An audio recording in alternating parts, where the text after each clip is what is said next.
Hola, ¿qué tal? ¿Cómo estás? Espero que hayas tenido un buen fin de semana. Iniciamos la semana de actividades de tareas y no olvides que al final de la clase, pero yo no recuerdo cuál de estas tres, será donde estará la actividad integradora. No olvides enviarla a tiempo. Hablaremos sobre El Salvador en la década de los 70. La clase anterior hablamos de El Salvador aproximadamente de los 30 a los 69 aproximadamente, sobre los presidentes militaristas y sus tipos de gobierno que tuvieron. Ahora hablaremos sobre los que están en esta época. La reflexión de ahora dice así: ve a la hormiga, oh perezoso, mire sus caminos y sé sabio, la cual no teniendo capitán, ni gobernador, ni señor, prepara en el verano su comida y recoge en el tiempo de la siega su mantenimiento. Las hormiguitas tienen algo bien curioso, que nunca están descansando. Siempre están trabajando. Todas las hormigas trabajan todos los días y tienen su descanso. Trabajan duro para poder llevar comida en la época de invierno, no tener que exponerse mucho al momento de la lluvia, ya que baja considerablemente la comida y la probabilidad de morir son mayores. Ahora bien, ¿cómo lo podemos aplicar nosotros? No hay que dejar de estar en movimiento. Sí, está bueno que tengamos un ratito de relax, de ver tele, de jugar, de ver las redes sociales, pero no hay que dejar de lado las responsabilidades que tenemos en el hogar, como es el estudio y alguna que otra actividad en casa. Piénsalo y reflexiona. Luego de esto tenemos el inicio de la crisis política. La década de 1960, aparentemente El Salvador se distanció de la característica política que lo había definido durante mucho tiempo, el monopartidismo y el fraude electoral. Con la ampliación de los espacios electorales, parecía que estas prácticas se dejaban atrás, aunque siempre la administración estaba bajo la tutela del ejército y con ciertas ventajas del partido del gobierno, en ese momento el Partido de Conciliación Nacional, que era el PCN. ¿A qué nos referimos con el bipartidismo? Antes, en esa época, se estaban solo peleando solo dos partidos para el poder. Como que nos suena algo parecido, ¿verdad? No sé si le suena familiar eso. Entonces, en esa época, los militares dominaban el gobierno.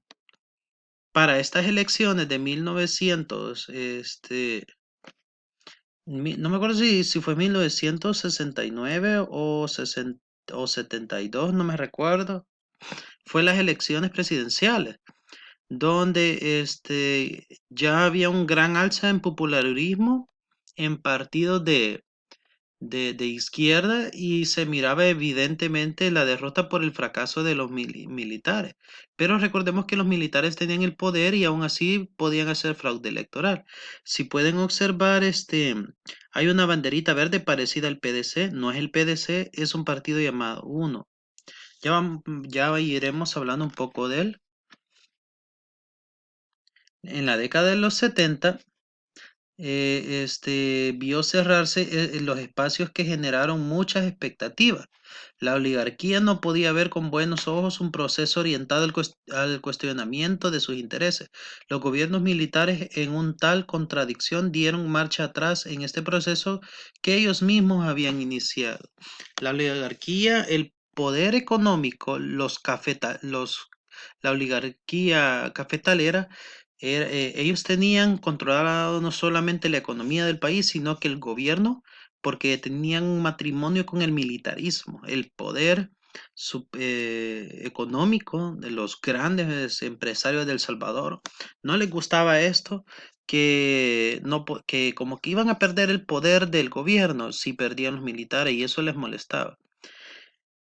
El fin del débil prosperidad económica de los 60 con solo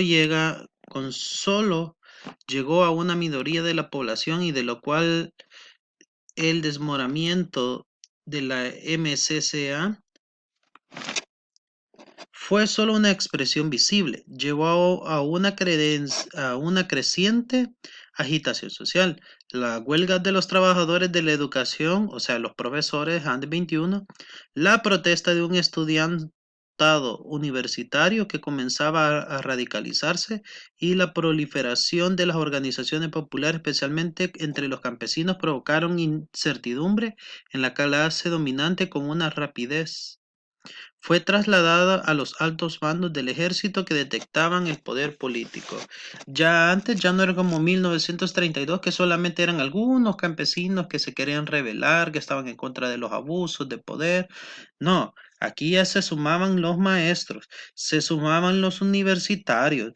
Y sumémosle las organizaciones campesinas, ya existía ideología comunista y socialista de izquierda, intentos de partidos de izquierda por llegar al poder y eliminados antes de elecciones por ofensivas asesinas.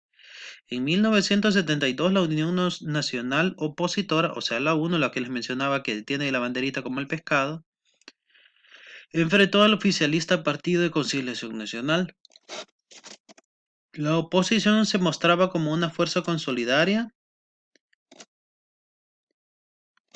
para que por primera vez donde confluían una gran diversidad de tendencias y modos de analizar los movimientos populares. La reacción del ejército se concretó en un aumento de la organización.